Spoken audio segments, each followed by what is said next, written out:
우리가 틀렸습니다. 미국이 공식 사과했습니다. 70년간 한국의 핵기술을 막아온 미국이 백악관에서 무릎을 꿇었습니다.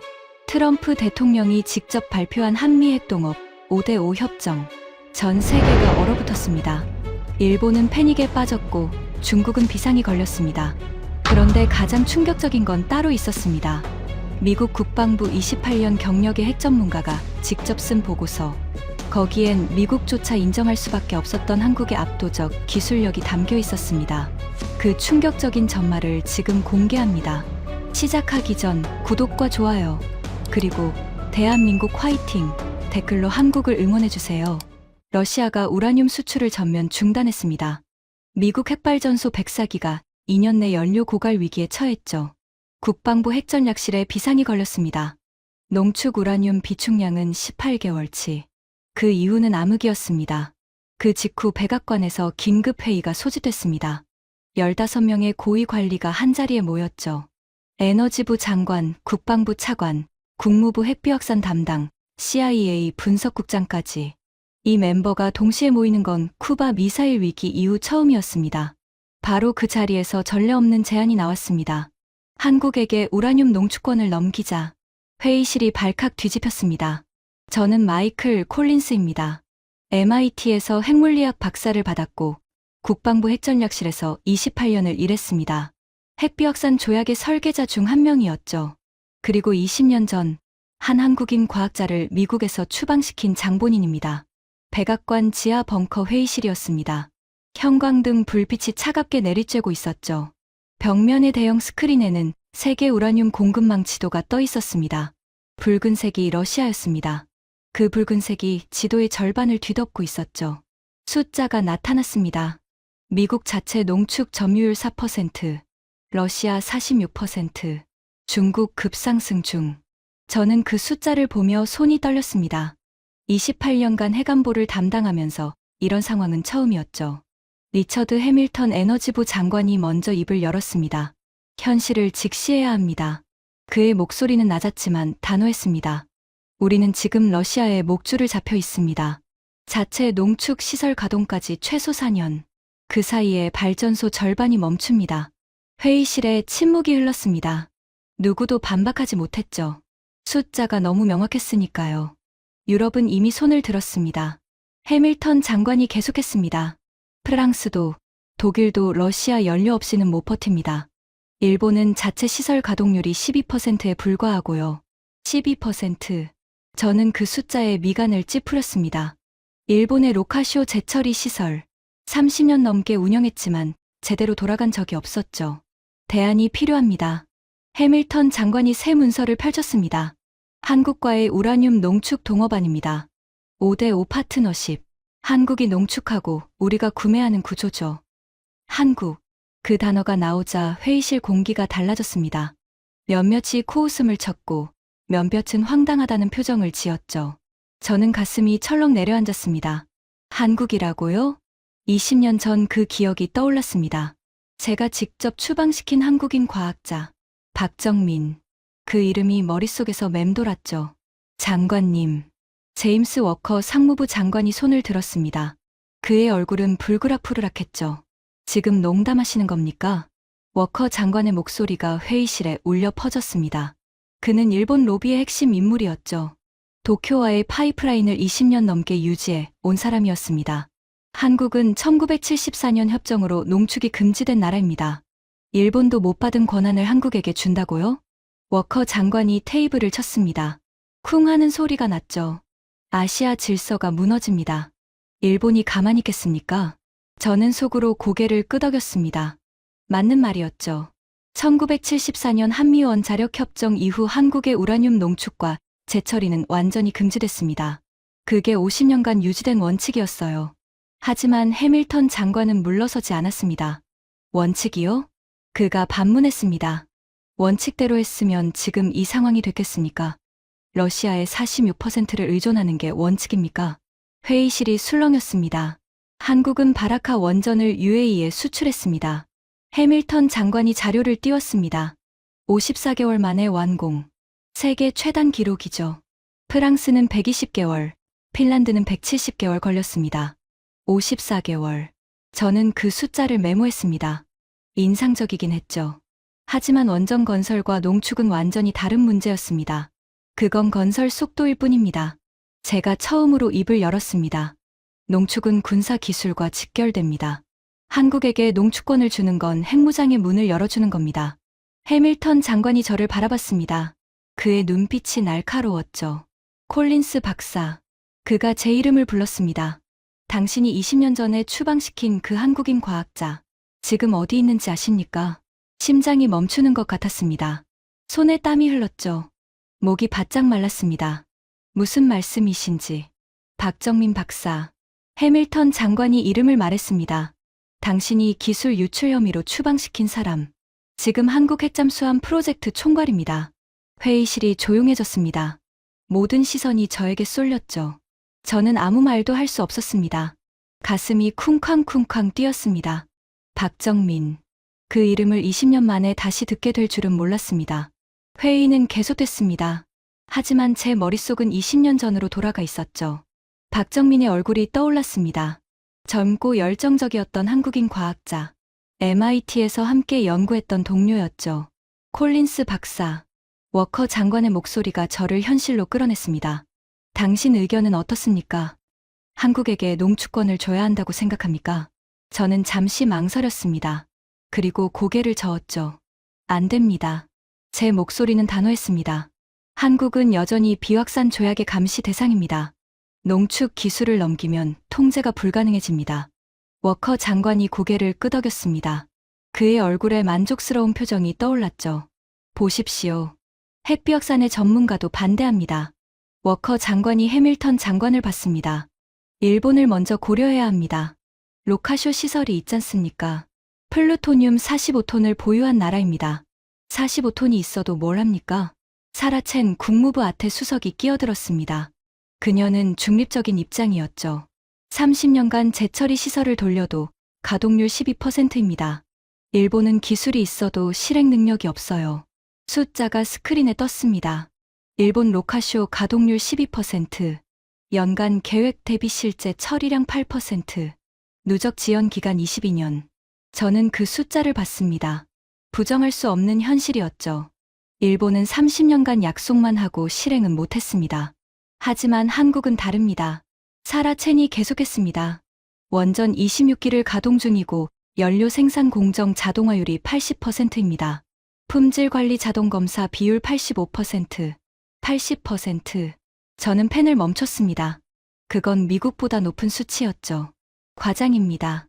워커 장관이 손사래를 쳤습니다. 한국이 자동화율 80%라고요? 증거가 있습니까? 있습니다. 해밀턴 장관이 새 자료를 띄웠습니다. 국제원자력기구 실사 보고서입니다. 2년 전에 한국 시설을 점검했죠. 스크린에 보고서가 나타났습니다. IAEA 로고가 선명했죠.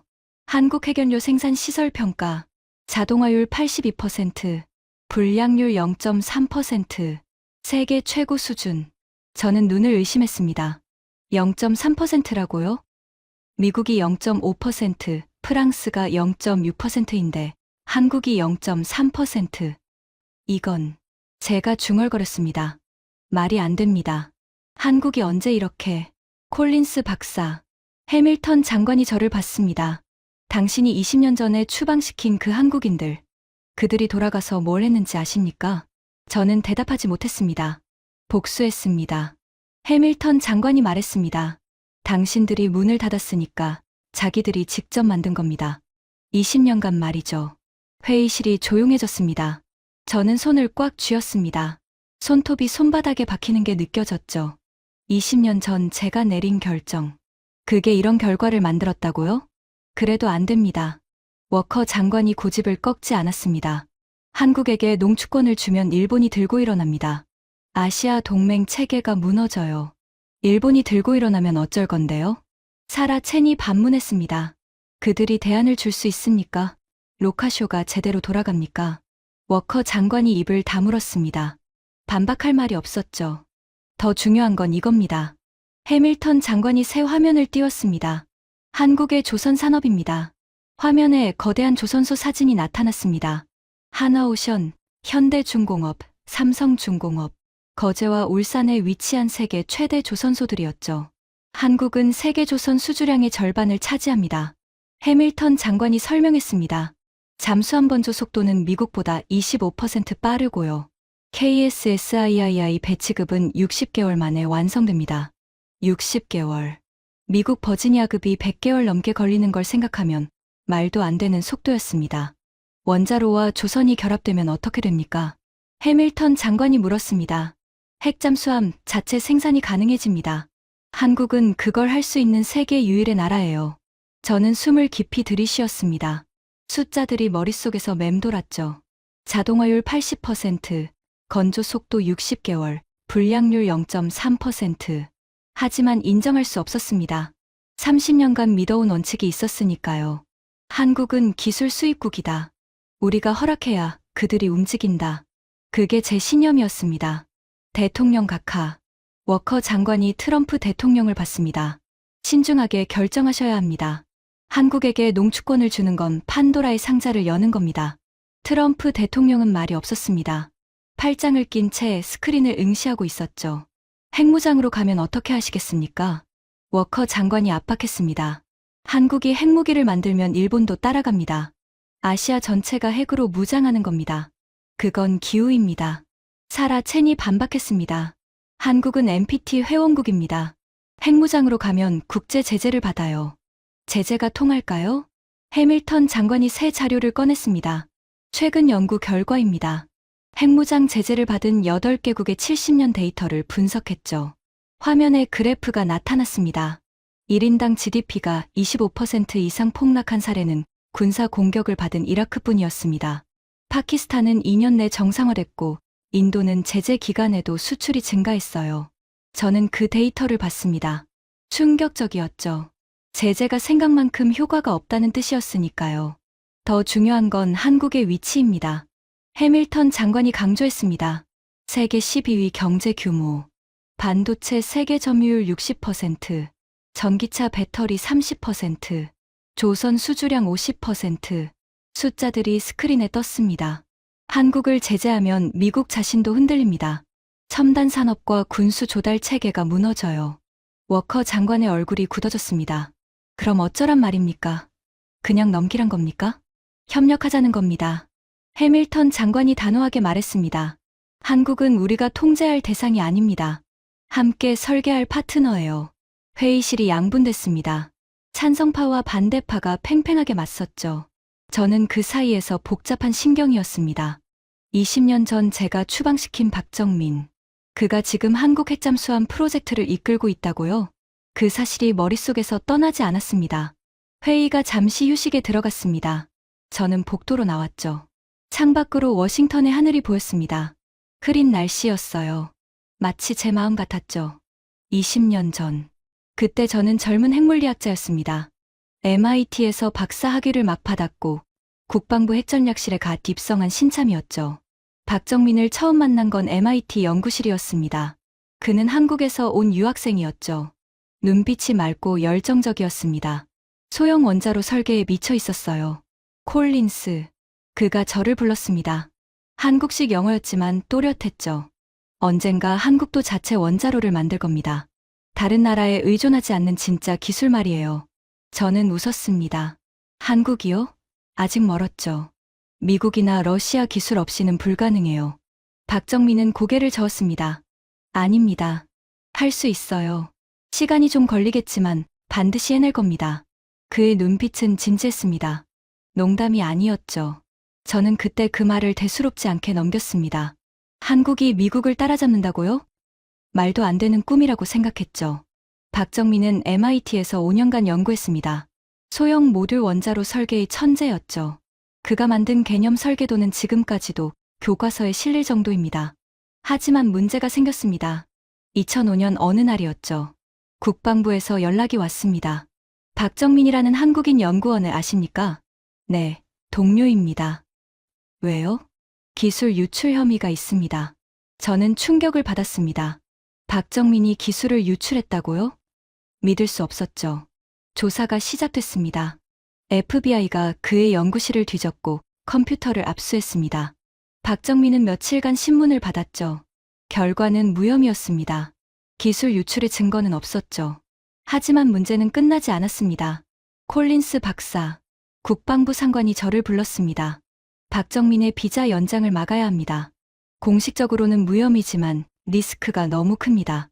하지만 증거가 없지 않습니까? 증거가 없어도 의심은 남습니다. 한국인이 미국 핵기술의 핵심에 접근하고 있어요. 이건 안보 문제입니다. 저는 망설였습니다. 박정민은 천재였습니다. 그의 연구는 미국 원자력 산업에 큰 도움이 됐죠. 그를 내보내는 건 손실이었습니다. 하지만 명령이었습니다. 저는 보고서를 작성했죠. 박정민의 비자 연장 불가 권고, 안보 리스크 존재. 그 보고서가 결정타였습니다. 박정민은 미국에서 추방됐죠. 떠나기 전날 밤이었습니다. 그가 저를 찾아왔어요. 콜린스. 그의 목소리는 차가웠습니다. 당신이 보고서를 썼다면서요. 저는 대답하지 못했습니다. 알고 있어요. 당신 선택이 아니라 명령이었겠죠. 박정민이 쓴웃음을 지었습니다. 하지만 기억해 두세요. 그가 저를 똑바로 봤습니다. 저는 한국에서 다시 시작할 겁니다. 그리고 반드시 완성할 거예요. 당신들이 막으려 한 그 기술을 말이죠. 정민, 그건 20년 뒤에 다시 만날 겁니다. 그가 말을 잘랐습니다. 그때 누가 옳았는지 증명되겠죠. 박정민은 돌아서서 떠났습니다. 저는 그의 뒷모습을 바라봤죠. 등이 굳었습니다. 패배자의 모습이 아니었어요. 복수를 다짐한 사람의 모습이었습니다. 그게 20년 전이었습니다. 그 이후로 저는 박정민의 이름을 잊으려 했습니다.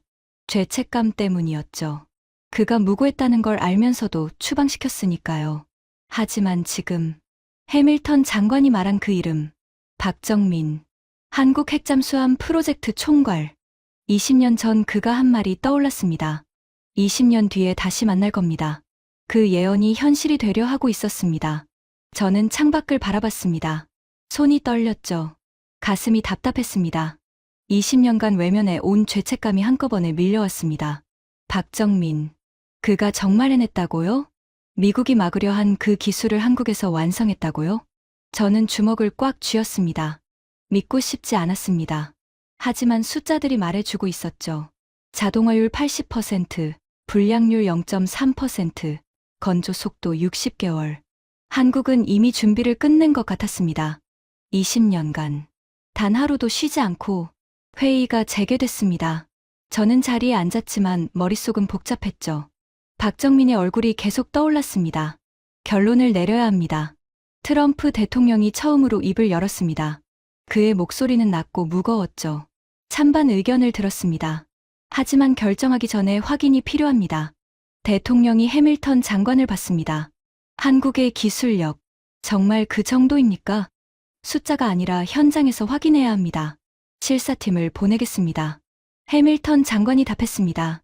일주일 내로 한국 전역을 돌아보고 보고서를 올리죠. 좋습니다. 대통령이 고개를 끄덕였습니다. 그리고 저를 봤죠. 콜린스 박사. 심장이 쿵 내려앉았습니다. 예, 각하. 당신이 실사팀장을 맡으십시오. 저는 얼어붙었습니다. 저요? 당신은 핵비확산의 전문가입니다. 그리고 회의적인 입장이죠. 당신 눈으로 직접 확인하고 오십시오. 하지만 각하, 명령입니다. 대통령의 목소리는 단호했습니다. 5일 내로 한국 조선소, 원자력 연구원, 핵연료 시설을 모두 확인하십시오. 그리고 판단해 주십시오. 한국이 파트너가 될 자격이 있는지. 저는 대답할 수 없었습니다. 한국으로 간다고요? 박정민이 있는 곳으로? 알겠습니다. 저는 간신히 대답했습니다. 목소리가 떨렸죠. 회의가 끝났습니다. 저는 자리에서 일어났지만 다리에 힘이 없었습니다. 휘청거리며 복도로 나왔죠. 콜린스 박사. 뒤에서 사라 첸이 불렀습니다. 괜찮습니까? 안색이 안 좋아 보이는데요. 괜찮습니다. 저는 억지로 미소를 지었습니다. 좀 피곤해서요. 사라 첸이 의심스러운 눈으로 저를 봤습니다. 하지만 더 묻지는 않았죠. 한국에서 좋은 결과 가져오시길 바랍니다. 그녀가 돌아서 갔습니다. 저는 혼자 복도에 서 있었죠. 한국. 20년 만에 가는 한국. 박정민이 있는 곳. 가슴이 두근거렸습니다. 두려움과 죄책감이 뒤섞인 복잡한 감정이었죠. 사무실로 돌아왔습니다. 책상 서랍을 열었죠. 오래된 사진 한 장이 있었습니다. 20년 전 MIT 연구실. 박정민과 제가 함께 찍은 사진이었죠. 그때 우리는 웃고 있었습니다. 저는 사진을 한참 바라봤습니다. 정민.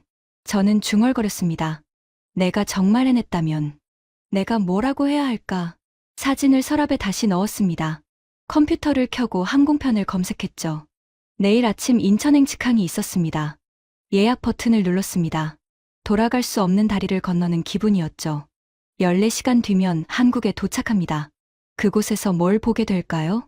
박정민을 만나게 될까요? 그를 다시 만나면 뭐라고 말해야 할까요?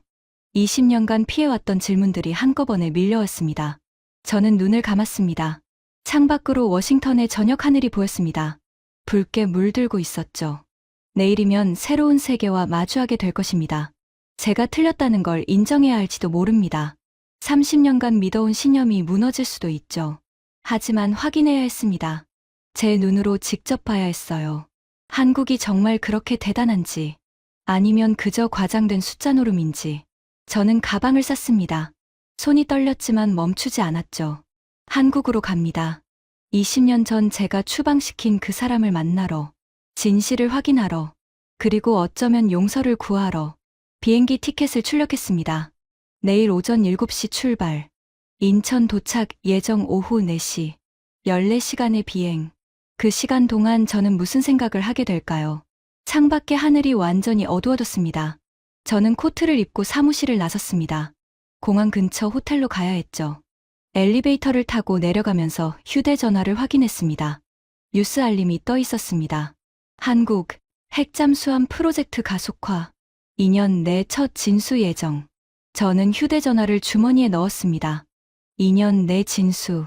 그 속도가 진짜라면 한국은 이미 거의 완성 단계인 겁니다. 호텔에 도착했습니다. 체크인을 하고 방에 들어갔죠.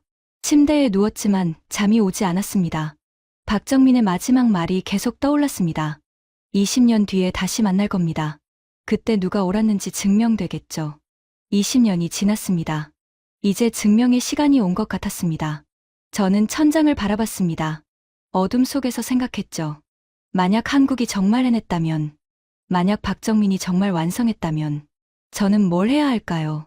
인정해야 할까요? 사과해야 할까요? 그 질문에 대한 답을 찾지 못한 채 밤이 깊어갔습니다. 새벽 5시에 알람이 울렸습니다. 저는 일어나 샤워를 했죠. 거울에 비친 제 얼굴은 피곤해 보였습니다. 28년 전 젊은 과학자의 모습은 어디에도 없었죠. 택시를 타고 공항으로 갔습니다. 체크인을 하고 게이트로 걸어갔죠. 탑승 안내 방송이 나왔습니다. 인천행 K001편 탑승을 시작합니다. 저는 비행기에 올랐습니다. 창가 자리에 앉았죠. 비행기가 이륙했습니다. 워싱턴의 불빛이 점점 작아졌죠. 구름 위로 올라가자 햇살이 눈부셨습니다.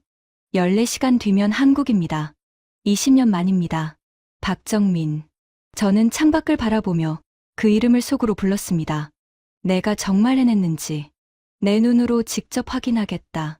비행기는 태평양을 향해 날아갔습니다. 인천공항에 도착했습니다.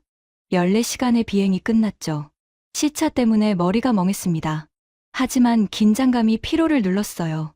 실사팀은 저를 포함해 5명이었습니다. 에너지부에서 2명, 국방부에서 2명, 그리고 저.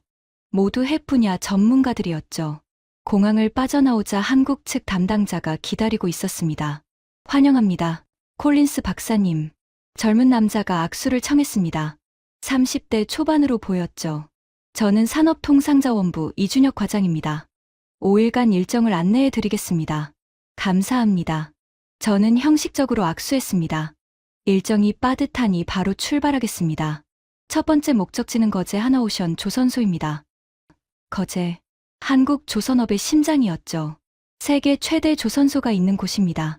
승합차에 올랐습니다. 창밖으로 한국의 풍경이 스쳐 지나갔죠. 고속도로 양옆으로 공장들이 보였습니다. 삼성, LG, 현대. 익숙한 이름들이었어요. 생각보다 현대적이었습니다. 하지만 저는 여전히 회의적이었습니다. 겉만 번지르르 하겠지.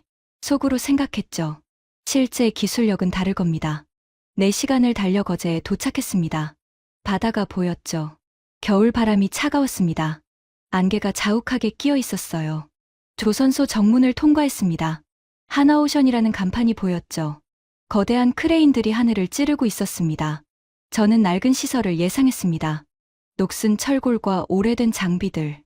개발도상국 공장의 전형적인 모습을 상상했죠. 하지만 차가 조선소 안으로 들어가는 순간 저는 눈을 의심했습니다. 이게 뭐지? SF 영화 속 도시가 펼쳐져 있었습니다. 축구장 20개는 좋게 되어 보이는 초대형 실내 도크. 유리와 강철로 만들어진 현대식 건물들. 자동화 크레인이 쉼없이 움직이고 있었죠. 로봇 팔들이 정밀하게 용접하고 있었습니다. 작업자는 거의 보이지 않았어요.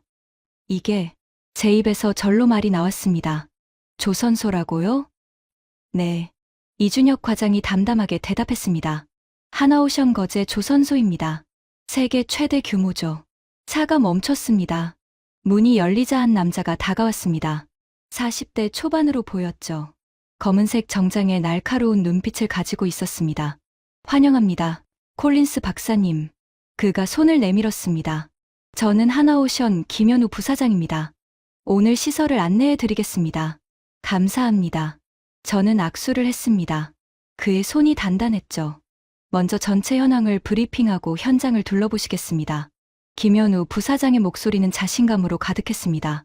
오만하지 않으면서도 흔들림이 없었죠. 저는 불편했습니다. 이 자신감이 실력에서 나온 건지 허세인지 확인해야 했습니다. 브리핑룸에 들어갔습니다. 대형 스크린에 하나오션의 로고가 떠 있었죠. 의자에 앉자 김현우 부사장이 프레젠테이션을 시작했습니다. 하나오션은 현재 세계 조선 수주량의 20%를 점유하고 있습니다. 첫 번째 슬라이드가 떴습니다. 현대중공업, 삼성중공업을 합치면 한국이 전 세계 수주량의 절반 이상을 차지하죠. 절반. 저는 메모했습니다. 알고 있는 숫자였지만 직접 들으니 무게가 달랐죠. 잠수함 분야를 보시겠습니다. 새 슬라이드가 나타났습니다. KSSIII 배치. 한국형 3,000톤급 잠수함의 사진이었죠. KSSIII 배치급은 60개월 만에 건조됩니다. 60개월. 저는 펜을 멈췄습니다. 미국 버지니아급은 얼마나 걸리죠? 제가 물었습니다. 공식적으로는 84개월입니다. 김현우 부사장이 답했습니다. 하지만 실제로는 지연이 많죠. 평균 100개월 이상 걸립니다. 100개월 대 60개월. 40%나 빠른 겁니다. 어떻게 가능합니까? 제가 물었습니다. 목소리에 의심이 묻어났죠. 2가지입니다. 김현우 부사장이 답했습니다. 첫째, 모듈화. 선체를 블록 단위로 나눠서 동시에 제작합니다. 조립만 하면 되죠. 둘째는요? 자동화입니다. 새 슬라이드가 떴습니다. 용접 자동화율 70%, 품질 검사 자동화율 85%, 로봇이 용접하고 AI가 검사합니다. 인간의 실수가 없어요. 70%. 저는 그 숫자를 봤습니다. 미국 조선소는 40%도 안 됐죠. 직접 보시겠습니까? 김현우 부사장이 물었습니다. 보여드리겠습니다. 숫자가 아니라 현장을요. 저는 고개를 끄덕였습니다. 직접 봐야 믿을 수 있었으니까요. 현장으로 나갔습니다. 거대한 도크 안으로 들어갔죠. 천장이 아찔하게 높았습니다. 50m는 넘어 보였어요. KSSIII의 선체 블록이 조립되고 있었습니다. 거대한 강철 블록들이 정밀하게 결합되고 있었죠. 용접 불꽃이 파랗게 튀었습니다. 하지만 작업자는 거의 없었습니다. 로봇 팔 6개가 동시에 움직이고 있었죠. 정확하고 빠르게. 인간보다 훨씬 정밀했습니다. 저 로봇들이 용접합니다. 김현우 부사장이 설명했습니다. 0.1mm 오차 범위 내에서 작업하죠. 인간은 불가능한 정밀도입니다. 저는 용접 부위를 자세히 봤습니다. 거의 완벽했죠. 이음새가 보이지 않을 정도였습니다. 품질 관리는 어떻게 합니까? 제가 물었습니다. 실시간 모니터링입니다. 김현우 부사장이 태블릿을 꺼냈습니다. 화면에 용접 데이터가 실시간으로 뜨고 있었죠. 온도, 압력, 속도, 각도. 모든 수치가 기록되고 있었습니다. 이상이 감지되면 즉시 알람이 울립니다. 불량이 발생하기 전에 잡아내죠. 저는 태블릿을 받아들었습니다. 데이터를 확인했죠. 조작된 부분을 찾으려 했습니다. 하지만 완벽했습니다. 이 선체는 포스코 HY-180 고장력강으로 만들어집니다.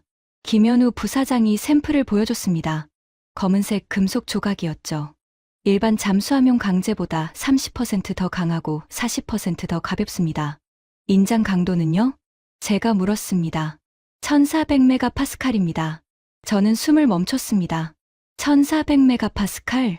미국 HY-100이 690메가파스칼이었죠. 2배가 넘는 수치였습니다. 테스트 결과를 보여주십시오. 제가 요청했습니다. 김현우 부사장이 서류를 건넸습니다. 제3자 인증서였죠. 독일 TV와 미국 ABS의 도장이 찍혀 있었습니다. 저는 서류를 꼼꼼히 확인했습니다. 조작의 흔적을 찾으려 했죠. 하지만 없었습니다. 진짜였습니다. 다음 공정으로 이동하시죠. 김현우 부사장이 앞서 걸었습니다. 저는 따라가면서 생각했습니다. 이건 예상과 달랐습니다. 한국 조선소가 이 정도일 줄은 몰랐죠. 하지만 아직 판단하기 일렀습니다. 더 봐야 했습니다. 핵심 기술을 확인해야 했죠. 원자로 모듈 조립 구역에 도착했습니다. 거기서 저는 발걸음을 멈췄습니다. 대형 스크린이 벽면을 가득 채우고 있었죠. 3D 모델링 소프트웨어가 실시간으로 돌아가고 있었습니다. 디지털 트윈 시스템입니다. 김현우 부사장이 설명했습니다. 실시간으로 설계와 제작이 동시에 이루어지죠. 저는 스크린을 응시했습니다. 3D 모델과 실제 제작 공정이 완벽히 동기화되어 있었죠. 모델에서 수정하면 현장 로봇이 즉시 반영했습니다. 오차 범위가 어느 정도입니까? 제가 물었습니다. 0.01mm입니다. 저는 귀를 의심했습니다. 뭐라고요? 0.01mm요. 김현우 부사장이 반복했습니다. 인간 머리카락 두께의 10분의 1입니다. 0.01mm. 불가능한 수치였습니다. 독일 지멘스도 일본 미쓰비시도 0.05mm가 한계였죠. 증명해 보십시오. 제가 요구했습니다. 물론이죠. 김현우 부사장이 미소를 지었습니다. 작업장으로 내려갔습니다. 로봇 팔 8개가 동시에 원자로 모듈을 조립하고 있었죠. 각 로봇은 정밀하게 볼트를 조이고 있었습니다. 인간은 단 한 명도 없었습니다. 측정 장비로 직접 확인해 보시겠습니까? 김현우 부사장이 레이저 측정기를 건넸습니다. 저는 직접 측정했습니다. 조립된 모듈의 오차를 확인했죠. 0.008mm. 손이 떨렸습니다. 이건 제가 중얼거렸습니다. 말이 안 됩니다. 어떻게 이게 가능합니까? 10년입니다. 김현우 부사장이 답했습니다. 10년간 이 시스템을 개발했습니다. 실패도 많이 했죠. 하지만 포기하지 않았습니다. 그의 눈빛이 달라 보였습니다. 기술자의 집념이 느껴졌죠. 왜 이렇게까지 합니까? 제가 물었습니다. 왜 이런 정밀도가 필요한 겁니까? 김현우 부사장이 잠시 침묵했습니다. 그리고 조용히 말했죠. 다시는 당하지 않으려고요. 뭘 당하지 않으려고요? 무시당하는 거요. 그가 저를 봤습니다. 30년 전 한국은 일본에서 기술을 배워왔습니다. 그들은 핵심은 안 가르쳐 줬죠. 우리는 허드렛일만 했습니다. 그래서요? 그래서 우리가 직접 만들기로 했습니다. 그들보다 더 잘 만들기로요. 김현우 부사장의 목소리는 담담했습니다. 하지만 그 안에 30년의 한이 느껴졌죠. 저는 아무 말도 하지 못했습니다. 이건 단순한 기술이 아니었습니다. 생존을 위한 몸부림이었죠. 다음 구역으로 이동했습니다. 추진 시스템 조립 라인이었죠. 여기서 원자로와 추진 시스템이 결합됩니다. 김현우 부사장이 설명했습니다. 대형 크레인이 원자로 모듈을 들어 올리고 있었습니다. 무게가 수백 톤은 되어 보였죠. 하지만 움직임은 부드러웠습니다. 밀리미터 단위로 정확하게 위치를 잡았죠. 저 크레인도 자동화입니까? 제가 물었습니다. 네. GPS와 레이저 센서로 위치를 잡습니다. 오차 범위 2mm 이내죠. 저는 계속 메모했습니다. 숫자들이 쌓여갔죠. 모두 예상을 뛰어넘는 수치였습니다. 솔직히 말씀드리겠습니다. 김현우 부사장이 갑자기 말했습니다. 콜린스 박사님, 당신이 회의적이라는 건 알고 있습니다. 저는 그를 봤습니다. 미국에서 온 전문가들 대부분 그래요. 한국이 이 정도일 리 없다고 생각하죠. 그건 괜찮습니다. 그가 웃었습니다. 저희도 그랬으니까요. 30년 전에는 우리도 못 믿었습니다. 한국이 이걸 해낼 수 있을까? 그가 조선소 전체를 둘러봤습니다. 하지만 해냈습니다. 한 발 한 발 나아갔죠. 포기하지 않았으니까요. 저는 침묵했습니다. 그의 말에 반박할 수 없었죠. 눈앞에 현실이 모든 걸 증명하고 있었으니까요. 점심시간이 됐습니다. 구내 식당으로 이동했죠. 김현우 부사장이 함께 식사했습니다. 오후에는 특별한 분을 만나시게 됩니다. 그가 말했습니다. 누구입니까? 한국 핵잠수함 프로젝트의 총괄입니다. 저는 숟가락을 놓았습니다. 심장이 쿵 내려앉았죠. 혹시 그분 성함이 박정민 박사님입니다. 피가 얼어붙는 것 같았습니다. 박정민. 20년 전 제가 추방시킨 그 사람. 오늘 만나게 되는 겁니다. 왜 그러십니까? 김현우 부사장이 물었습니다. 안색이 안 좋아 보이시는데요. 아닙니다. 저는 억지로 미소를 지었습니다. 좀 피곤해서요. 시차 때문인 것 같습니다. 하지만 속으로는 공포에 질려 있었습니다. 박정민을 만난다고요? 20년간 피해온 그 사람을 뭐라고 말해야 할까요? 미안하다고요? 잘못했다고요? 그런 말로 20년이 지워질까요? 식사가 끝났습니다. 저는 거의 먹지 못했죠. 속이 뒤틀렸으니까요. 오후 일정이 시작됐습니다. 특별구역으로 이동한다고 했습니다. 비공개 시설이었죠. 경비가 삼엄했습니다. 신분증을 3번이나 확인했어요. 거대한 철문 앞에 섰습니다. 준비되셨습니까? 김현우 부사장이 물었습니다. 저는 고개를 끄덕였습니다. 하지만 마음은 준비되지 않았습니다. 철문이 천천히 열렸습니다. 유압 소리가 울렸죠. 그 안에서 한 남자가 걸어 나왔습니다. 저는 숨이 멎었습니다. 박정민이었습니다. 20년 만이었죠. 머리가 희끗희끗해졌습니다. 주름도 늘었어요. 하지만 그 눈빛은 변하지 않았습니다. 맑고 날카로운 눈. 20년 전 MIT에서 봤던 그 눈이었죠. 오랜만이군요. 콜린스 박사. 박정민이 먼저 말했습니다. 그의 목소리는 담담했습니다. 분노도 원망도 느껴지지 않았죠. 정민. 저는 간신히 입을 열었습니다. 아니, 박 박사님. 편하게 불러도 됩니다. 박정민이 웃었습니다. 20년 전처럼 정민이라고 해도 돼요. 저는 아무 말도 할 수 없었습니다. 목이 막혔죠. 가슴이 터질 것 같았습니다. 실사팀장이 당신이라는 걸 알고 있었습니다. 박정민이 말했습니다. 솔직히 기대했어요. 당신이 직접 와서 보길 바랐거든요. 왜요? 저는 떨리는 목소리로 물었습니다. 당신이 봐야 하니까요. 박정민이 조선소를 가리켰습니다. 당신이 20년 전에 막으려 했던 것. 그게 지금 여기 있습니다. 저는 그가 가리키는 방향을 봤습니다. 거대한 구조물이 보였죠. 검은색 무반향 타일로 뒤덮인 선체. 핵잠수함이었습니다. 저게. 네. 박정민이 고개를 끄덕였습니다. 한국의 첫 번째 핵잠수함입니다. 내년에 진수해요. 저는 다리에 힘이 빠졌습니다. 난간을 붙잡아야 했죠.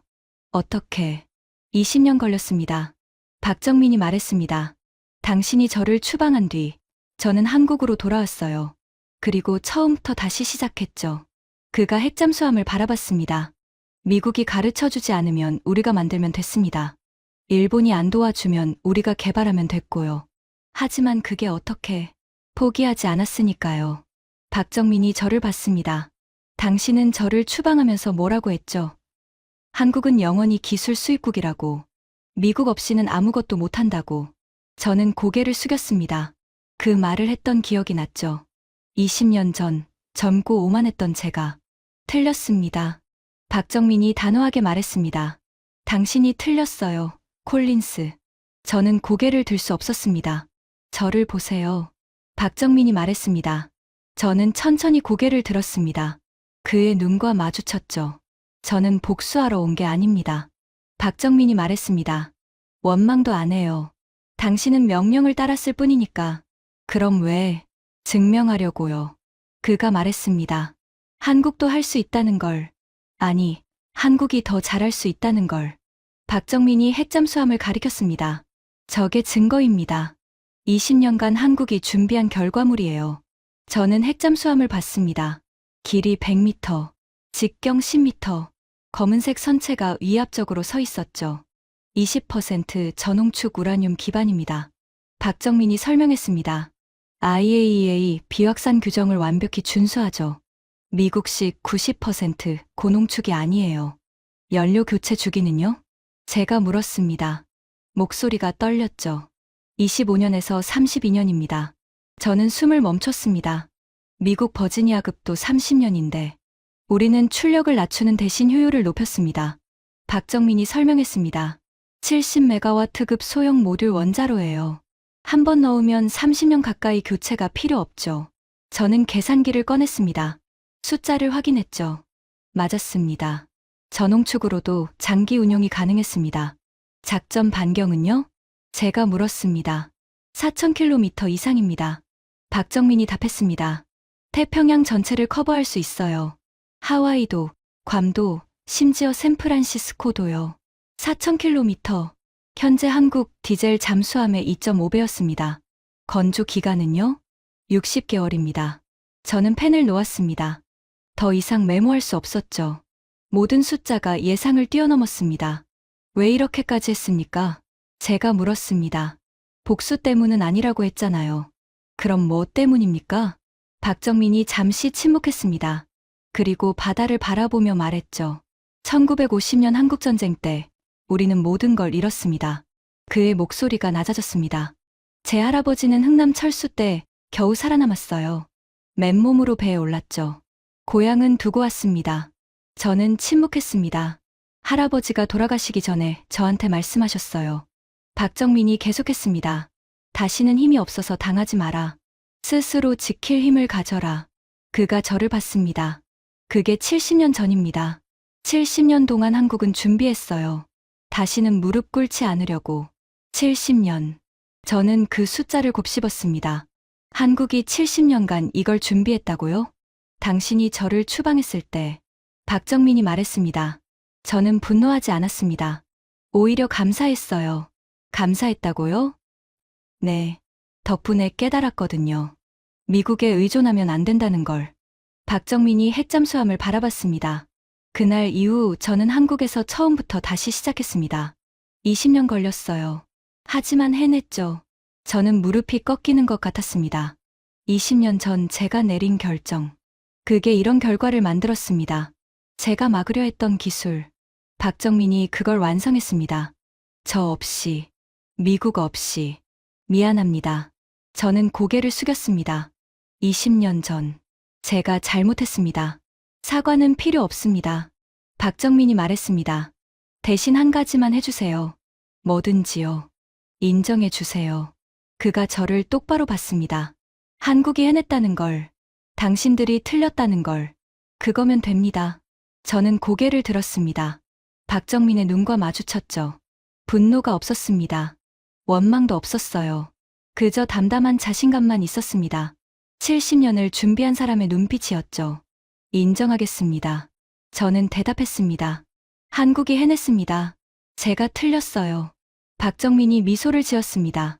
감사합니다. 콜린스. 그가 손을 내밀었습니다. 저는 그 손을 잡았습니다. 20년 만의 악수였죠. 손이 따뜻했습니다. 박정민이 직접 핵잠수함을 안내했습니다. 철문을 통과해 도크 안으로 들어갔죠. 가까이서 본 핵잠수함은 더 거대했습니다. 검은색 무반향 타일이 빛을 흡수하고 있었죠. 표면이 마치 살아있는 것처럼 보였습니다. 길이 100m, 배수량 4,000톤입니다. 박정민이 설명했습니다. 미국 버지니아급보다는 작지만 임무 수행에는 충분하죠. 저는 선체에 손을 댔습니다. 차갑고 매끄러웠죠. 용접선이 안 보입니다. 제가 말했습니다. 어떻게 가능합니까? 마차일 교반 용접입니다. 박정민이 설명했습니다. 기존 아크 용접 대신 마찰열로 접합하죠. 이음새가 사라집니다. 저는 손으로 표면을 훑었습니다. 정말 이음새가 없었죠. 완벽하게 매끄러웠습니다. 내부를 보시겠습니까? 박정민이 물었습니다. 가능합니까? 물론이죠. 미국 실사팀 아닙니까? 그가 웃었습니다. 숨길 게 없습니다. 해치가 열렸습니다. 저는 사다리를 타고 내려갔습니다. 내부는 놀라울 정도로 넓었습니다. 통로가 깔끔하게 정돈되어 있었죠. 각종 배관과 케이블이 벽면을 따라 배치되어 있었습니다. 함교로 가시죠. 박정민이 앞서 걸었습니다. 함교에 도착했습니다. 대형 스크린들이 벽면을 채우고 있었죠. 조종석에는 최신 디지털 인터페이스가 설치되어 있었습니다. 모든 시스템이 디지털화되어 있습니다. 박정민이 설명했습니다. 아날로그 계기판은 백업용으로만 남겨뒀죠. 저는 조종석에 앉아봤습니다. 화면을 만져봤죠. 반응이 빨랐습니다. 직관적인 인터페이스였어요. 자체 개발입니까? 제가 물었습니다. 네. 삼성 디스플레이와 공동 개발했습니다. 박정민이 답했습니다. 해외 기술 의존도 제로입니다. 제로. 저는 그 단어를 곱씹었습니다. 한국이 모든 걸 자체 개발했다고요? 원자로실을 보시겠습니까? 박정민이 물었습니다. 들어갈 수 있습니까? 지금은 연료가 장전되지 않았으니까요. 안전합니다. 원자로실로 이동했습니다. 방호복을 입고 들어갔죠. 원자로가 보였습니다. 생각보다 작았습니다. 높이 4m, 직경 2.5m 정도. 하지만 그 안에 담긴 기술은 어마어마했죠. 70메가와트급 소형 모듈 원자로입니다. 박정민이 설명했습니다. 15년간 개발했죠. 설계부터 테스트까지 전부 국내에서 했습니다. 안전성은요? 제가 물었습니다. 10년간 테스트했습니다. 박정민이 자신 있게 답했습니다. 비상냉각 시스템이 자동으로 작동하고 멜트다운 가능성은 제로입니다. 멜트다운 제로요? 수동 안전 설계입니다. 박정민이 설명했습니다. 전원이 끊겨도 자연 대류로 냉각됩니다. 인간의 개입 없이 스스로 안전해지죠. 저는 원자로를 바라봤습니다. 이건 미국에서도 아직 실용화하지 못한 기술이었습니다. 어떻게 이걸? 필사적이었으니까요. 박정민이 말했습니다. 한국은 사면이 바다입니다. 북한이 있고 중국이 있고 일본이 있어요. 핵잠수함 없이는 생존이 불가능합니다. 그가 원자로를 바라봤습니다. 미국이 안 도와주면 우리가 만들어야 했습니다. 선택의 여지가 없었어요. 선택의 여지가 없었다. 저는 그 말을 곱씹었습니다. 한국은 생존을 위해 이 기술을 개발한 겁니다. 우리가 막으려 했던 건 그들의 생존권이었죠. 미안합니다. 저는 다시 한번 말했습니다. 20년 전 제가 이해하지 못했습니다. 이제 이해하셨습니까? 박정민이 물었습니다. 저는 고개를 끄덕였습니다. 네, 이해합니다. 원자로실을 나왔습니다. 밖으로 나오자 햇살이 눈부셨죠. 저는 핵잠수함을 다시 바라봤습니다. 검은 괴물. 하지만 한국에게는 수호신이었죠. 70년간 준비한 자위력의 상징. 내년에 진수합니다. 박정민이 말했습니다. 그 다음 해에는 두 번째가 나오죠. 5년 안에 5척을 만들 겁니다. 5척이요? 네. 그래야 24시간 초계가 가능하니까요. 저는 계산했습니다. 5년에 5척, 연간 1척씩. 미국은 3년에 1척도 힘들어하고 있었죠. 한국이 미국을 앞섰습니다. 저는 인정했습니다. 적어도 건조 속도에서는요. 속도만이 아닙니다. 박정민이 말했습니다. 비용도요. 비용이요? 우리 핵잠수함은 척당 2조 원입니다. 저는 눈이 커졌습니다. 미국 버지니아급이 4조 원인데 절반이죠. 박정민이 고개를 끄덕였습니다. 자동화와 모듈화 덕분입니다. 인건비가 확 줄었어요. 절반 가격에 더 빠른 속도. 이건 혁명이었습니다. 저녁이 됐습니다. 숙소로 이동하면서 박정민과 대화를 나눴습니다. 일본은 어떻습니까? 제가 물었습니다. 그들도 핵잠수함을 원하지 않습니까? 박정민이 쓴웃음을 지었습니다. 일본이요? 그가 고개를 저었습니다.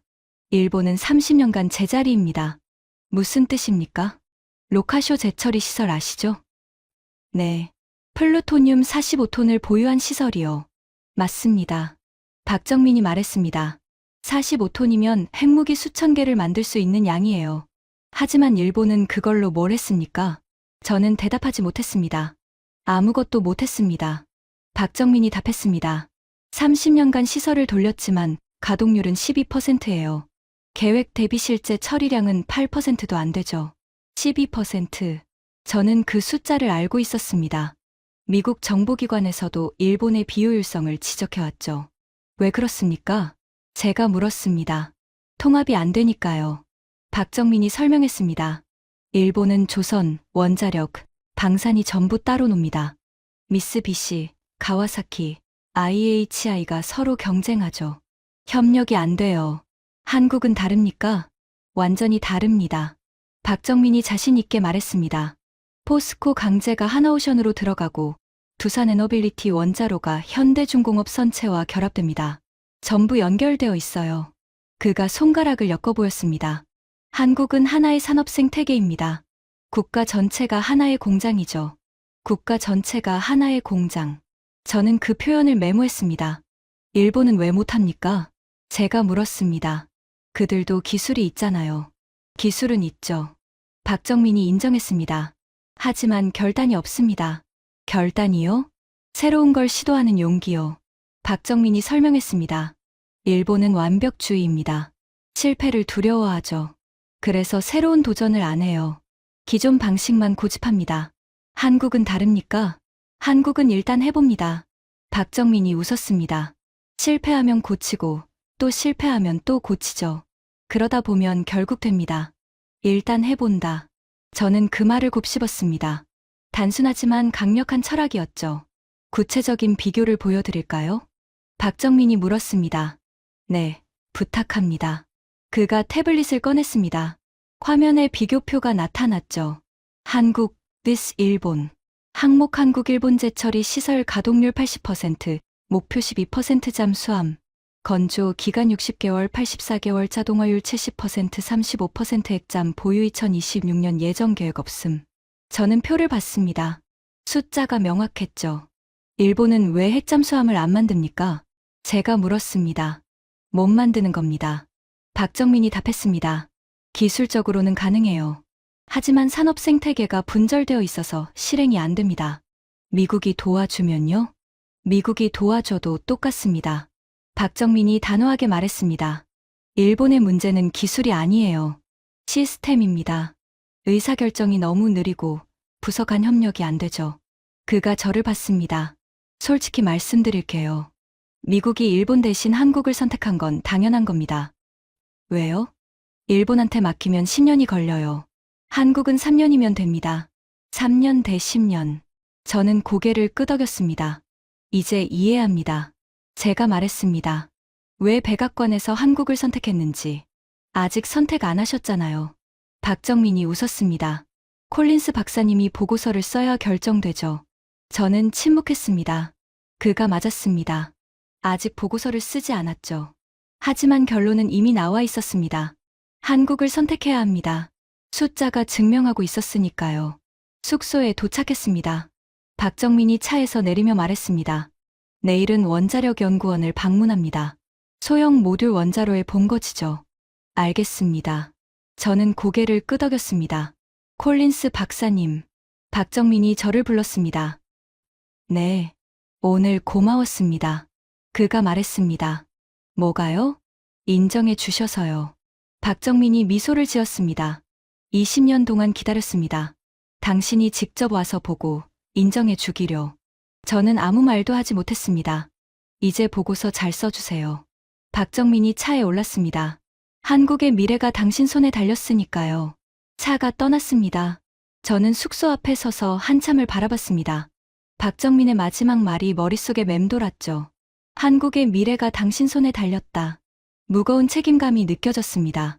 방에 들어왔습니다. 노트북을 열었죠. 보고서 파일을 만들었습니다. 제목을 입력했습니다. 한국 해결료 자립 현황 및 미국의 대응 전략. 커서가 깜빡였습니다. 하지만 손이 움직이지 않았습니다. 창밖으로 거제 앞바다가 보였습니다. 어둠 속에서 조선소 불빛이 반짝이고 있었죠. 밤에도 공장은 멈추지 않았습니다. 70년간 쉬지 않고 달려온 나라. 저는 이제 그걸 인정해야 했습니다. 보고서에 진실을 써야 했죠. 미국이 틀렸다고, 한국이 옳았다고, 손가락이 키보드 위에서 멈춰 있었습니다. 30년간 믿어온 신념이 무너지는 순간이었죠. 하지만 피할 수 없었습니다. 진실은 진실이니까요. 저는 천천히 타이핑을 시작했습니다. 실사 마지막 날이었습니다. 5일간 한국 전역을 돌았죠. 거제 조선소, 대전 원자력연구원, 창원 두산에너빌리티, 포항 포스코. 모든 시설이 예상을 뛰어넘었습니다. 숫자는 거짓말을 하지 않았죠. 자동화율 80%, 불량률 0.3%, 건조 기간 60개월, 원자로 국산화율 95%. 한국은 준비가 끝나 있었습니다. 아니, 이미 미국을 앞서고 있었죠. 서울 호텔 방에 앉았습니다. 노트북을 열었죠. 보고서 파일이 화면에 떠 있었습니다. 한국 해견료 자립 현황 및 미국의 대응 전략. 커서가 깜빡이고 있었습니다. 하지만 손가락이 움직이지 않았죠. 28년간 저는 하나의 진리를 믿어왔습니다. 미국이 최고다. 다른 나라는 우리를 따라올 수 없다. 그게 제 신념이었죠. 하지만 지금 그 신념이 완전히 무너졌습니다. 한국이 미국을 앞섰습니다. 건조 속도에서, 자동화율에서, 비용 효율에서, 심지어 기술 혁신에서도 0.01mm 정밀도 미국도 못하는 걸 한국이 해냈습니다. 저는 키보드 위에 손을 올려놓았습니다. 떨리고 있었죠. 뭐라고 써야 할까요? 한국에게 농축권을 줘야 합니다라고요? 미국이 틀렸습니다라고요? 그 문장을 쓰는 순간 제 30년 커리어가 부정되는 겁니다. 햇비역산의 전문가로서 제가 주장해온 모든 것이 무너지죠. 하지만 진실을 외면할 수는 없었습니다. 숫자가 말해주고 있었으니까요. 한국은 파트너가 될 자격이 있습니다. 아니, 파트너가 되어야 합니다. 미국의 국익을 위해서라도. 저는 천천히 타이핑을 시작했습니다. 결론. 첫 단어를 쳤죠. 한국의 해견료 자립은 이미 기술적으로 완성 단계에 있다. 손가락이 떨렸지만 멈추지 않았습니다. 미국은 이를 인정하고 협력해야 한다. 계속 썼습니다. 이는 미국의 국익에도 부합한다. 구체적인 수치를 나열했죠. 첫째, 확장 억제 비용 30% 절감. 연간 120억 달러 중 40억 달러를 아낄 수 있다. 둘째, 러시아 의존도 감소. 현재 46%인 러시아 우라늄 의존도를 5년 내 20% 이하로 낮출 수 있다. 셋째, 중국 견제 강화. 한국의 핵 잠수함은 서태평양 전체를 커버할 수 있으며 중국의 해양 팽창을 억제할 수 있다. 넷째, 동맹 안정화. 한국에게 정당한 권한을 부여함으로써 동맹의 신뢰를 강화할 수 있다. 저는 멈춰서 화면을 봤습니다. 제가 쓴 문장들이 나열되어 있었죠. 28년간 제가 반대해온 모든 것이었습니다. 한국에게 농축권을 주지 마라. 아시아의 핵 확산을 막아야 한다. 미국의 통제력을 유지해야 한다. 그게 제 주장이었죠. 하지만 지금 정반대의 보고서를 쓰고 있었습니다. 손이 멈췄습니다. 정말 이걸 제출해야 할까요? 창밖을 바라봤습니다. 서울의 야경이 반짝이고 있었죠. 70년 전 폐허였던 나라, 지금은 세계 12위 경제대국, 반도체, 자동차, 조선, 원자력, 모든 분야에서 세계 정상급. 한국은 해냈습니다. 우리가 막으려 했지만 그들은 스스로 길을 찾았죠. 박정민의 얼굴이 떠올랐습니다. 20년 전 제가 추방시킨 젊은 과학자, 지금은 한국 핵잠수함 프로젝트의 총괄. 그가 한 말이 기억났습니다. 다시는 힘이 없어서 당하지 않으려고요. 70년 동안 한국은 준비했습니다. 70년. 저는 그 숫자를 곱씹었습니다. 한국은 70년간 이 순간을 준비했습니다. 단 하루도 쉬지 않고 무릎 꿇었던 역사를 딛고 일어서기 위해 저는 다시 키보드에 손을 올렸습니다. 마지막 문장을 써야 했죠. 한국은 더 이상 보호해야 할 동맹이 아니다. 타이핑했습니다. 함께 미래를 설계할 파트너다. 엔터를 쳤습니다. 그리고 미국은 20년간의 판단 착오에 대해 사과해야 한다. 손가락이 멈췄습니다. 사과. 그 단어를 쓰는 게 가장 어려웠죠. 하지만 써야 했습니다. 진실이니까요. 저장 버튼을 눌렀습니다. 보고서가 완성됐습니다. 이제 돌아갈 수 없었습니다. 워싱턴으로 돌아왔습니다. 백악관에서 긴급 회의가 소집됐죠. 제 보고서 때문이었습니다. 회의실에 들어갔습니다. 5일 전과 같은 멤버들이 모여 있었죠. 에너지부 장관, 상무부 장관, 국무부 차관, CIA 국장. 분위기가 살벌했습니다. 콜린스 박사, 트럼프 대통령이 먼저 말했습니다. 보고서를 읽었습니다. 한국을 전폭 지지한다. 네, 각하. 저는 단호하게 대답했습니다. 한국은 준비가 끝났습니다. 원자로, 조선, 연료주기 기술을 모두 갖췄죠. 구체적으로 설명해 보시오. 저는 자료를 스크린에 띄웠습니다. 자동화율 80%, 건조 속도 60개월, 불량률 0.3%, 숫자들이 나열됐죠. 미국보다 25% 빠르고 비용은 절반입니다. 회의실이 술렁였습니다. 그게 사실입니까? 워커 상무부 장관이 물었습니다. 그의 얼굴이 붉어져 있었죠. 제가 직접 확인했습니다. 저는 답했습니다. 5일간 모든 시설을 돌았습니다. 숫자는 조작되지 않았습니다. 하지만 일본은 안 됩니다. 저는 단호하게 말을 잘랐습니다. 로카쇼 가동률 12%, 30년간 약속만 하고 실행은 못했습니다. 새 화면을 띄웠습니다. 한국, 일본 비교표. 일본에게 맡기면 10년이 걸립니다. 한국은 3년이면 됩니다. 워커 장관이 입을 다물었습니다. 반박할 수 없었죠. 숫자가 너무 명확했으니까요. 확장 억제 비용은요? 대통령이 물었습니다. 30% 절감됩니다. 저는 답했습니다. 연간 120억 달러 중 40억 달러를 아낄 수 있습니다. 한국이 독자 억지력을 갖추면 우리 부담이 줄어들죠. 대통령의 눈이 반짝였습니다. 비용 절감. 그의 관심사였죠. 중국은요? 중국은 연간 100억 달러를 추가로 투입해야 합니다. 저는 설명했습니다. 국방비 비중이 12%에서 18%로 오르죠. 한국 핵잠수함은 중국에게 전략적 악몽입니다. 북한은 경제가 붕괴합니다. 저는 단언했습니다. GDP 대비 20% 이상을 국방비로 써야 하니까요. 버틸 수 없습니다. 회의실이 조용해졌습니다. 모두가 계산하고 있었죠. 대통령 각하. 저는 직접 대통령을 봤습니다. 저는 28년간 핵비확산을 주장해 왔습니다. 한국에게 농축권을 주면 안 된다고 믿었죠. 그런데요? 틀렸습니다. 저는 인정했습니다. 우리가 막으려 한 건 한국의 생존권이었습니다. 그들은 70년간 준비했어요. 다시는 무릎 꿇지 않으려고. 회의실이 더 조용해졌습니다. 우리가 협력하지 않으면 어떻게 됩니까? 대통령이 물었습니다. 한국은 혼자서도 해냅니다. 저는 답했습니다. 이미 기술이 완성됐으니까요. 다만 시간이 좀 더 걸리겠죠. 그럼 우리는 뭘 얻습니까? 주도권입니다.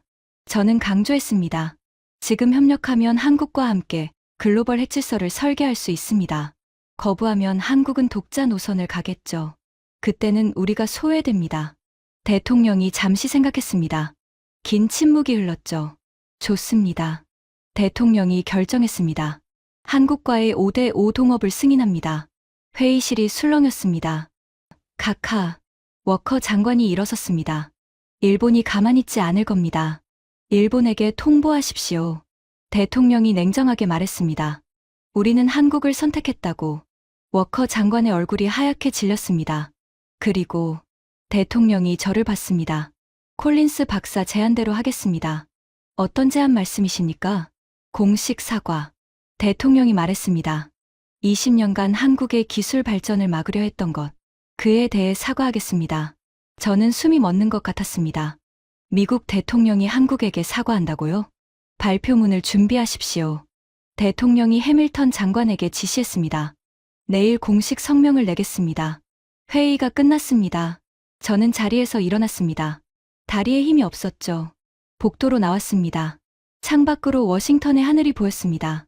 맑았습니다. 해냈습니다. 한국이 인정받았습니다. 그리고 미국이 사과합니다. 70년 만입니다. 휴대전화가 울렸습니다. 박정민이었죠. 콜린스 박사님. 그의 목소리가 들렸습니다. 결과가 어떻게 됐습니까? 승인됐습니다. 저는 답했습니다. 5대5 동업. 그리고 잠시 말을 멈췄습니다. 그리고요? 공식 사과. 저는 말했습니다. 대통령이 직접 사과 성명을 내십니다. 20년간의 판단 착오에 대해 전화기 너머로 침묵이 흘렀습니다. 정민, 듣고 있습니다. 그의 목소리가 떨리고 있었습니다. 70년입니다. 콜린스. 박정민이 말했습니다. 70년 동안 기다렸어요. 이 순간을. 저는 아무 말도 하지 못했습니다. 감사합니다. 그가 말했습니다. 당신이 진실을 써줘서요. 제가 한 건 아무것도 없습니다. 저는 답했습니다. 한국이 해낸 겁니다. 70년간. 아닙니다. 박정민이 말했습니다. 당신이 인정해줬습니다. 그게 중요해요. 저는 눈시울이 뜨거워졌습니다. 정민. 저는 말했습니다. 20년 전 미안했습니다. 진심으로. 알고 있습니다. 그가 답했습니다. 하지만 덕분에 우리가 더 강해졌어요. 스스로 해내야 했으니까. 저는 웃음이 나왔습니다. 쓸쓸한 웃음이었죠. 다음에 한국에서 봅시다. 박정민이 말했습니다. 진수식에 초대할게요. 꼭 가겠습니다. 저는 답했습니다. 전화가 끊겼습니다. 저는 한참을 서 있었습니다. 창밖을 바라보며 70년. 한국은 70년을 준비했습니다. 그리고 오늘 세계가 인정했습니다. 다음 날 백악관에서 공식 성명이 발표됐습니다. 트럼프 대통령이 직접 브리핑룸에 섰죠. 전 세계 언론이 지켜보고 있었습니다. 오늘 역사적인 발표를 하겠습니다. 대통령이 말을 시작했습니다. 미국은 대한민국과 우라늄 농축 5대5 파트너십을 체결합니다. 플래시가 터졌습니다. 기자들이 웅성거렸죠. 한국은 더 이상 우리가 보호할 동맹이 아닙니다. 대통령이 계속했습니다. 함께 미래를 설계할 파트너입니다. 저는 브리핑룸 뒷자리에 앉아 있었습니다. 역사적인 순간이었죠. 그리고 한 가지 더. 대통령이 말했습니다. 미국은 지난 20년간 한국의 정당한 기술 발전을 제안해왔습니다. 회의장이 조용해졌습니다. 이에 대해 공식으로 사과드립니다. 플래시가 미친 듯이 터졌습니다. 기자들이 소리쳤죠. 미국 대통령이 한국에게 사과하다. 역사상 처음 있는 일이었습니다. 한국은 70년간 스스로의 힘으로 일어섰습니다. 대통령이 말했습니다. 우리는 그 노력을 존경합니다. 그리고 앞으로 동등한 파트너로서 함께하겠습니다. 브리핑이 끝났습니다. 저는 자리에서 일어났습니다. 기자들이 몰려왔죠. 콜린스 박사님, 보고서를 쓰셨다면서요? 한국이 정말 그렇게 대단합니까? 질문이 쏟아졌습니다. 저는 마이크 앞에 섰습니다. 네, 단호하게 답했습니다. 한국은 대단합니다. 제가 직접 봤습니다. 미국보다 낫다는 겁니까? 분야에 따라 다릅니다. 저는 답했습니다. 하지만 조선과 원자력에서는 한국이 세계 최고입니다. 인정해야 합니다. 기자들이 술렁였습니다. 미국 핵 전문가가 한국이 최고라고 인정했습니다. 이것도 뉴스였죠. 브리핑룸을 빠져나왔습니다. 복도에서 해밀턴 장관이 기다리고 있었습니다. 수고하셨습니다. 콜린스 박사. 그가 악수를 청했습니다. 역사를 바꾸셨어요. 제가 한 건 진실을 쓴 것뿐입니다. 저는 답했습니다. 그게 가장 어려운 일이죠. 해밀턴 장관이 미소를 지었습니다. 사무실로 돌아왔습니다. 책상에 앉았죠. 창밖으로 워싱턴의 석양이 보였습니다. 붉게 물들고 있었죠. 컴퓨터를 켰습니다. 뉴스가 쏟아지고 있었습니다. 미국, 한국의 역사적 사과. 한미핵 동맹 새 시대 열려 70년 만에 인정받은 한국의 기술력. 저는 뉴스를 읽으며 미소를 지었습니다. 해냈습니다. 한국이 해냈습니다. 휴대전화가 울렸습니다. 모르는 번호였죠. 여보세요? 콜린스 박사님. 낯선 목소리였습니다. 저는 한국 청와대 의전비서관입니다. 네, 무슨 일이십니까? 대통령께서 감사 전화를 드리고 싶다고 하셨습니다. 저는 숨을 멈췄습니다. 한국 대통령이 저한테 전화를? 잠시만요. 잠시 후 다른 목소리가 들렸습니다. 콜린스 박사님. 한국어 억양이 섞인 영어였습니다.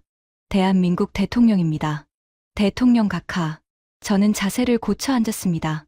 오늘 발표 잘 봤습니다. 대통령이 말했습니다. 당신 덕분입니다. 진실을 써주셔서 감사합니다. 제가 한 건 없습니다. 저는 답했습니다. 한국이 70년간 해낸 겁니다. 그 70년을 인정해 주신 겁니다. 대통령이 말했습니다. 그게 가장 중요해요. 잠시 침묵이 흘렀습니다. 콜린스 박사님. 대통령이 다시 말했습니다. 한국에 오실 일 있으면 꼭 연락 주세요. 청와대에서 식사 대접하고 싶습니다. 영광입니다, 각하. 아닙니다. 우리가 영광이죠. 대통령이 웃었습니다. 한국을 믿어주셔서 감사합니다. 전화가 끊겼습니다. 저는 한참을 멍하니 앉아 있었습니다. 한국 대통령이 저한테 감사 전화를 했습니다. 믿기지 않았죠. 서랍을 열었습니다. 오래된 사진이 있었죠. 20년 전 MIT. 박정민과 함께 찍은 사진. 그때 우리는 젊었습니다. 꿈을 이야기했죠. 박정민은 한국의 기술 자립을 꿈꿨습니다. 저는 그 꿈을 막으려 했죠. 하지만 결국 그가 이겼습니다. 포기하지 않았으니까요. 70년. 한국은 70년을 준비했습니다. 전쟁의 폐허에서 일어나 세계 12위 경제 대국이 됐고, 이제 핵기술의 파트너가 됐습니다. 더 이상 보호받는 나라가 아닙니다.